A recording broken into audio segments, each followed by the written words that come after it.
A well-regulated militia being necessary to the security of a free state. The right of the people to keep and bear arms shall not be infringed. Welcome to another edition of Bearing Arms, Cam & Company. My name is Cam Edwards. I'm glad you're with me on the program today. We're going to be talking about the new carry killer legislation, one of three gun control bills signed into law by Governor Gavin Newsom yesterday. The court challenge is already underway. In fact, the first lawsuit against SB 2 filed before Governor Newsom even signed that bill into law. It is called May versus Bonta. We're going to be talking with Tiffany Cheuvront of Michel Associates, one of the attorneys leading the fight against California's new carry killer legislation. Before we get to that conversation, however, Biden's America, well, it's crushing us. You've got companies laying off tens of thousands of workers, one after the other. Americans working two jobs just to get by. Inflation pushing hardworking families to the brink. Just look at the price of lunch meat next time you go to the grocery store. And a digital dollar could be coming down the pipeline to completely destroy our way of life. The truth is, you need a plan. You know it, and I know it. And that is why you should call Goldco. So you can diversify your savings and investments with gold and silver before things get worse. They're a six-time Inc. 5000 winner, 2022 Company of the Year, with thousands of five-star reviews. And they've helped people like you and me place over $1 billion in gold and silver. Right now, they're offering up to $10,000 in free silver while supplies last. And if you call them today, qualified callers will get a free Ronald Reagan half-ounce silver coin. So don't wait. Call Goldco at 855-412-3806 today. That's 855-412-3806. And now let's turn to Gavin Newsom's latest infringement on the right to keep and bear arms, the signing of SB 2. Now, I know that wasn't the only gun control bill that was signed yesterday. Also, AB 28 imposing that 11% excise tax, the sin tax, according to Governor Newsom, for the sin of exercising your right to keep and bear arms. California also trying to bring back micro-stamping after a Ninth Circuit decision struck down micro-stamping, as well as some of the other features that are required in order for handguns to be placed on California's roster available for sale. But today, we're going to focus on SB 2.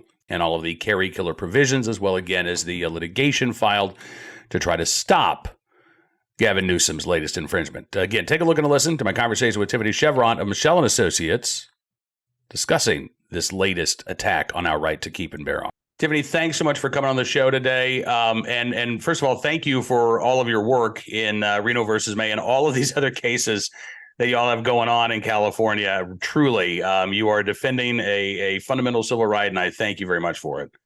Thank you. Yeah, California is definitely keeping us busy and creating lots of work for us. Yeah. So did you have a chance to watch any of the governor's press conference yesterday when he signed SB 2 into law?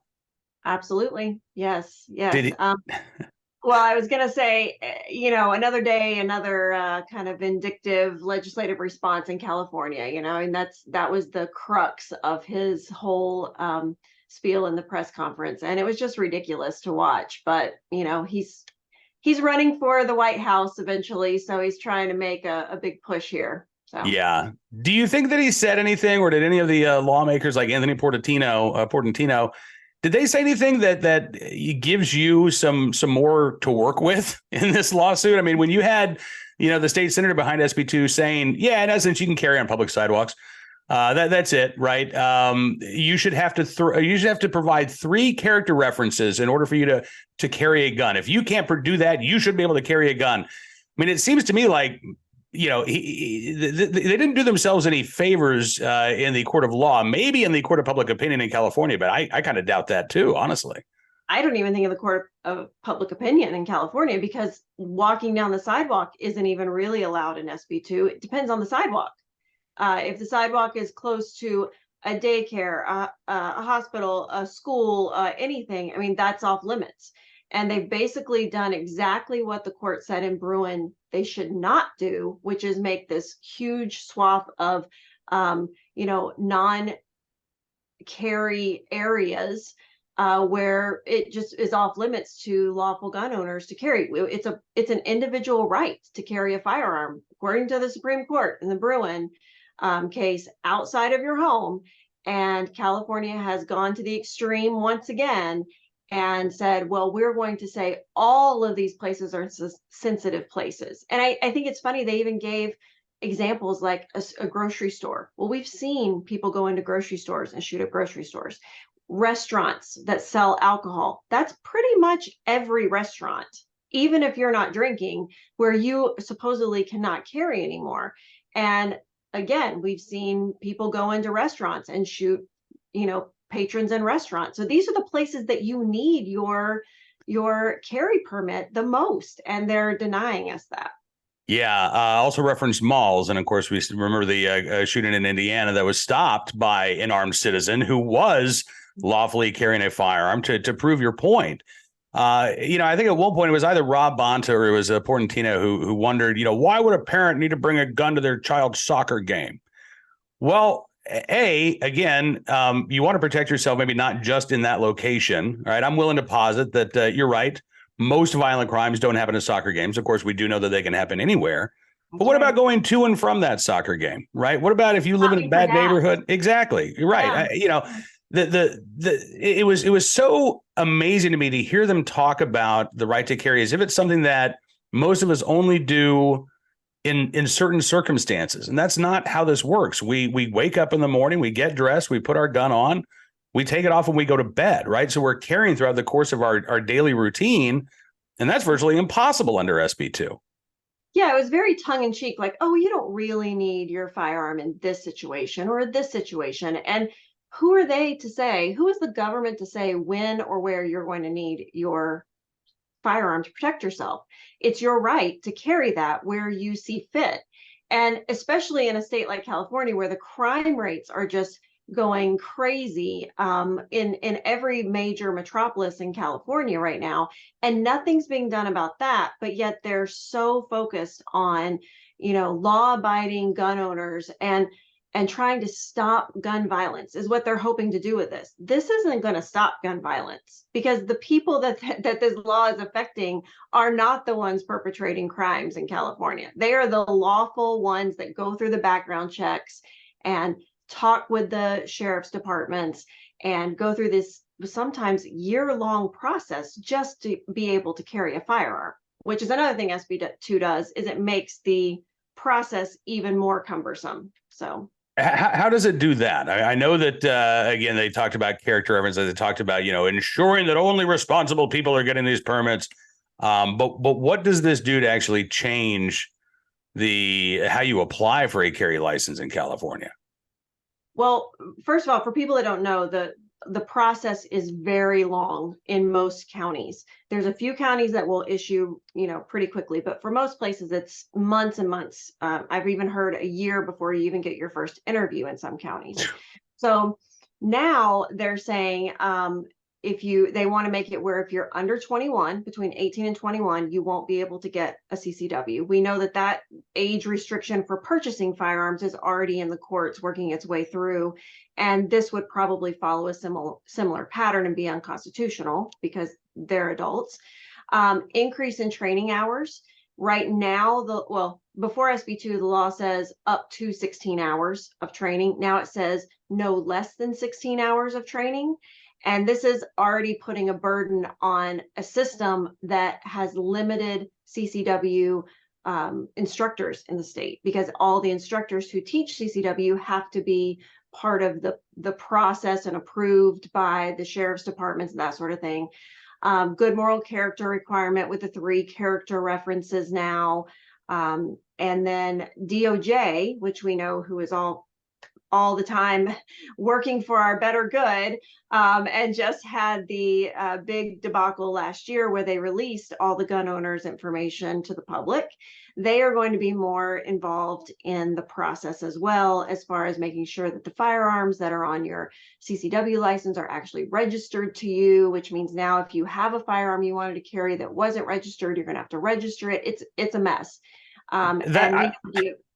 I was going to say, I have to interrupt there because that alone is just so weird to me as a resident of Virginia, that you can only carry firearms that are listed on your concealed carry license. Is just, it's the individual that's the license, but in California, it's the gun and the individual that's licensed, right? It is now. Yes, absolutely. And they're even putting restrictions on, how many firearms you can list on your CCW as well. Which some counties in California had fought against that and said, no, we're going to let people carry what they want to carry. But now it's going to be, you have to have it registered in your name to carry a firearm. So Unbelievable. Now, I know that Reno versus Bonta was filed actually before Gavin Newsom signed this bill. What was the decision? What was the rationale behind that? We wanted to show Gavin Newsom that we were serious. One of the things that we've heard this legislative session, beyond all of the kind of shenanigans that have been going on in Sacramento this legislative season, is that Gavin Newsom and his staff were saying out loud and publicly, we're going to see if they can take on all of this. We're going to try to pass as many laws as we possibly can to bankrupt basically the 2A supportive organizations. And so they know that this is a strain on Second Amendment organizations. They know that they have to function off of donations and memberships and that sort of thing, while they have this pool of taxpayer money over here that they can just play with. And so they're really hoping to put so much of a burden on these organizations that it just causes us not to be able to defend anything anymore. And what it actually has done is it's caused Second Amendment organizations to come together, pool our resources, and file lawsuits together, which is something that we've been trying to do for a very long time. But now, Newsom's doing it. He's bringing everybody together, which is great. So we have no intent on backing down. We're going to be fighting still for rights in California for sure. Okay, so what is the where is Reno versus Bonta or May versus Bonta right now? Do you have a date for a hearing scheduled yet? We do not have a date yet. It's brand new. I mean, we filed it as soon as it passed, but then the governor just signed it yesterday. He was served yesterday when he signed it, and then we'll go from there and we'll find out when we have a date. There's also other lawsuits that have been filed as well, and those will probably all come together in the court and be related in some way. Okay.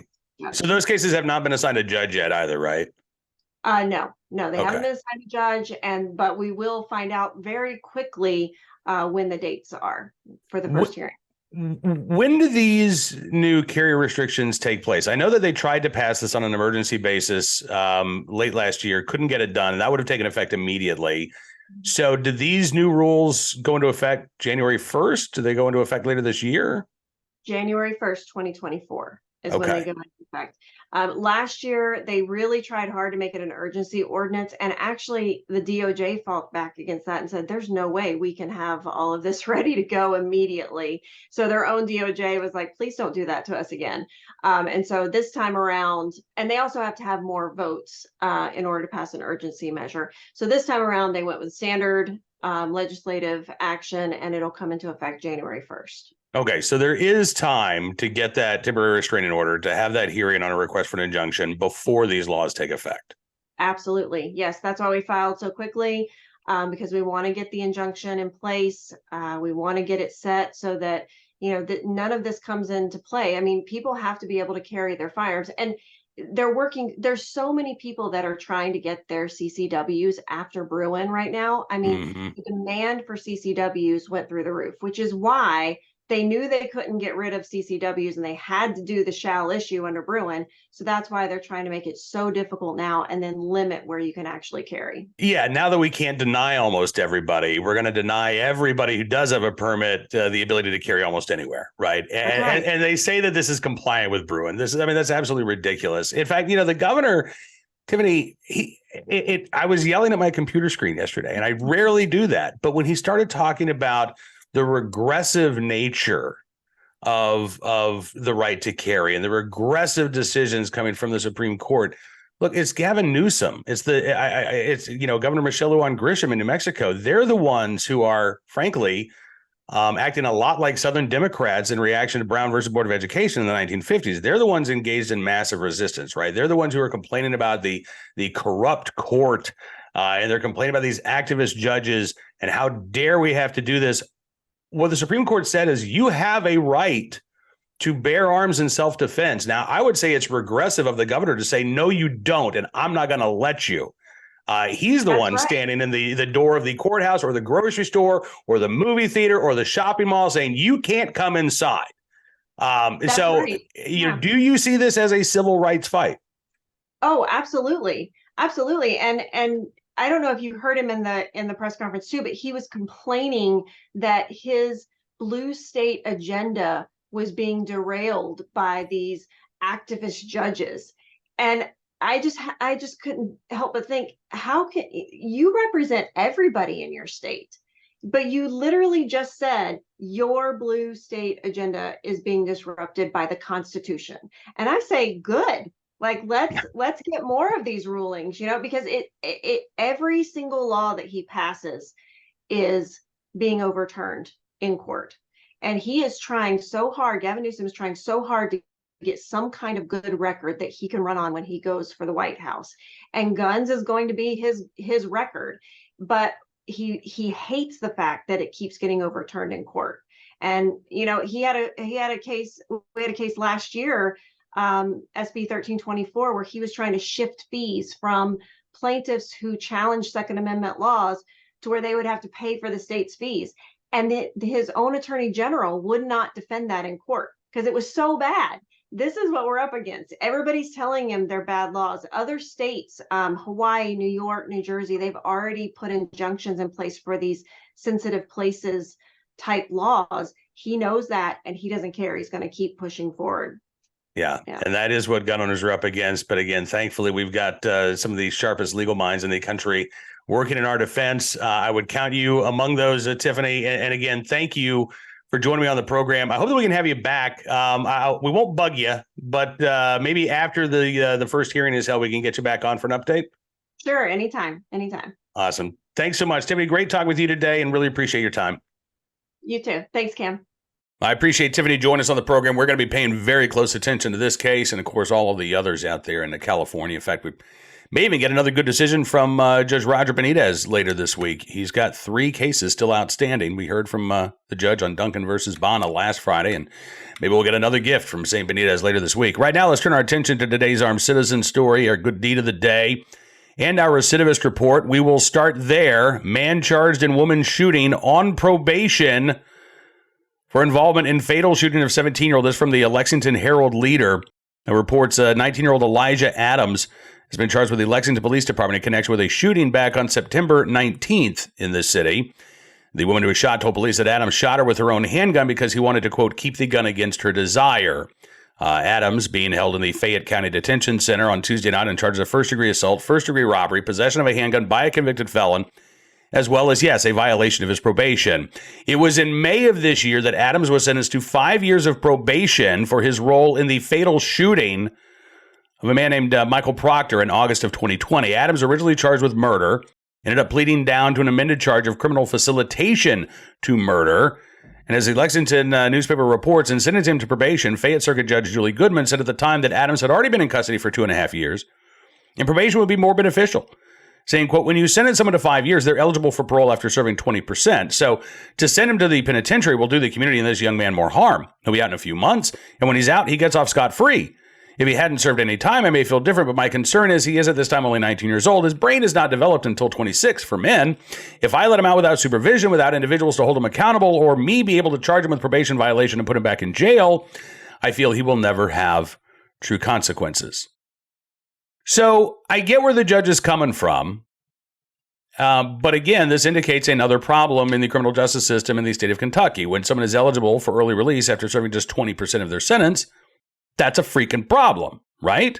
And in this case, the judge felt like, well, at least if he gets out on probation, he'll be supervised. No, he won't. I mean, again, what does that mean? You check in with the probation officer once a month, you take a P test. If you fail, what happens? You get a slap on the wrist, your probation gets extended.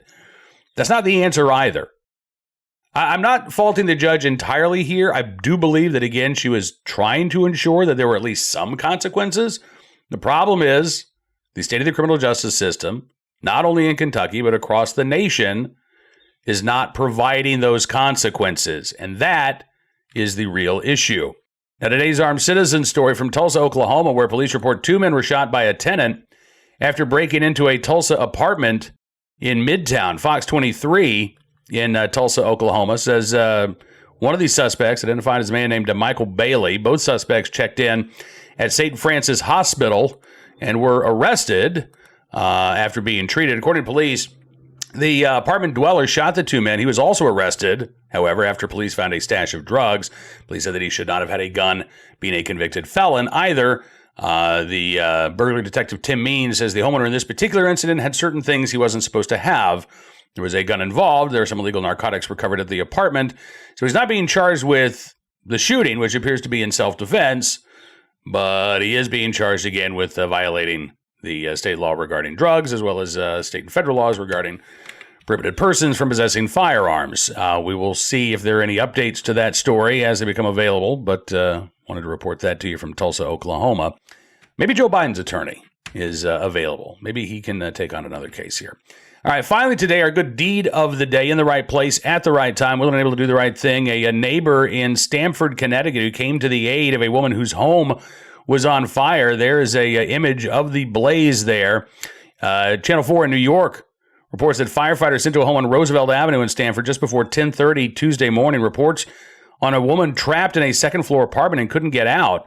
But before the crews ever got to the scene, a next-door neighbor saw what was going on, saw this woman trapped at a window on the second floor, and he grabbed an extension ladder and placed it up to the window so she could climb down. He didn't actually have to go into the house to get her out, but thankfully, again, he had that extension ladder that reached the window. She was able to climb down. She wasn't hurt. Didn't even need medical attention, according to the fire department. The crews had the blaze under control within about 20 minutes. They were at the scene for an additional couple of hours. Looks like there was fairly extensive damage. But, again, the woman is safe and unharmed because of the quick thinking and the fast actions of her neighbors. So, again, in the right place, at the right time, willing and able to do the right thing. That anonymous Good Samaritan there in Stamford, Connecticut, we thank you for your very, very good deed. That is all the time we've got for you on this edition of Bearing Arms Cam & Company, but we will be back tomorrow with another episode. Looking forward to being with you.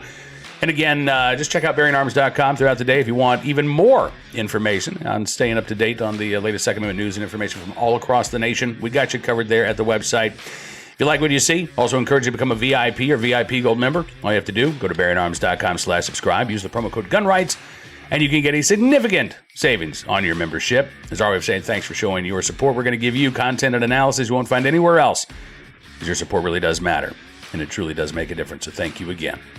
Have a great Hump Day Wednesday. We'll see you back here tomorrow. Looking forward to it. Until then, be well, be safe, and be free.